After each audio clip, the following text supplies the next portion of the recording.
नमस्कार सगळ्यांना, सारिकाच एज्युकेशनल वर्ल्डमध्ये सगळ्यांचं स्वागत आहे। आज आपण इयत्ता 8वीतील इतिहासातील प्रकरण 4 1857चा स्वातंत्र्य लढा या प्रकरणातील पुढच्या घटकाचा अभ्यास करणार आहोत। 1857च्या स्वातंत्र्य लढ्याची कारणे बघताना आपण बघितलं की आर्थिक कारण, सामाजिक, राजकीय आणि सर्वात महत्त्वाचं म्हणजे ज्या कारणामुळे या स्वातंत्र्य लढ्याला सुरुवात झाली त्या कारणांचा आपण अभ्यास बघितला। आज आपल्याला या स्वातंत्र्य लढ्याची जी कारणे आहेत त्या कारणाव्यतिरिक्त अशी कोणती घटना घडली की ज्यामुळे या स्वातंत्र्य लढ्याची तीव्रता वाढलेली होती ते कारण आज आपल्याला बघायचं आहे।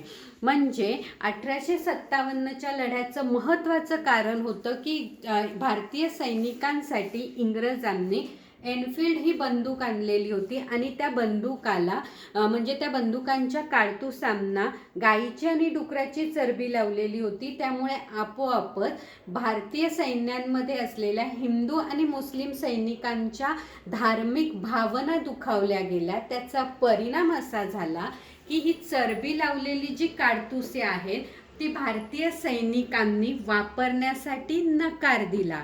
त्या नकार दिल्यामुळे ज्या ज्या सैनिकांनी ही काडतुसे वापरण्यास नकार दिला होता त्या सर्व सैनिकांवरती इंग्रजांनी शिस्तभंगचा आरोप केला। या उलट त्यांना मोठ्या प्रमाणात शिक्षा देण्यात आली।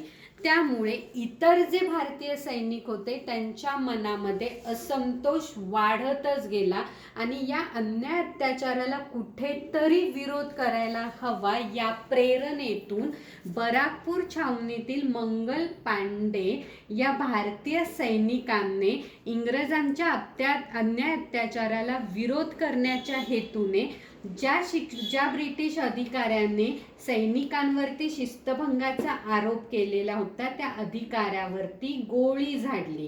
परिणामी या मंगल पांडे या सैनिकांना अटक करण्यात आली आणि त्याला फाशी देण्यात आली। त्यामुळे भारतीय सैनिकांमधला असंतोष अधिकच वाढत गेला आणि त्या असंतोषाला तीव्रतेचे स्वरूप आले आणि पूर्ण मेरठ छावणीतील सैनिकांनी एकत्र येऊन बंड पुकारले। सगळ्यात पहिल्यांदा या भारतीय सैनिकांनी दिल्ली प्रांत आपल्या ताब्यात घेण्यासाठी बंड पुकारला।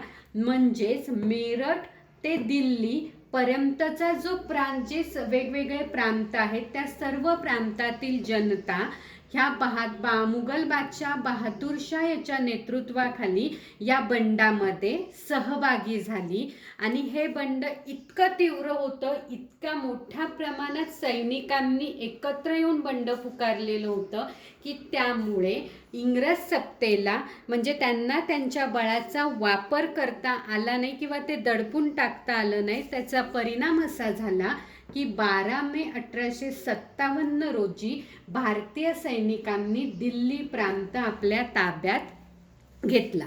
थँक्यू।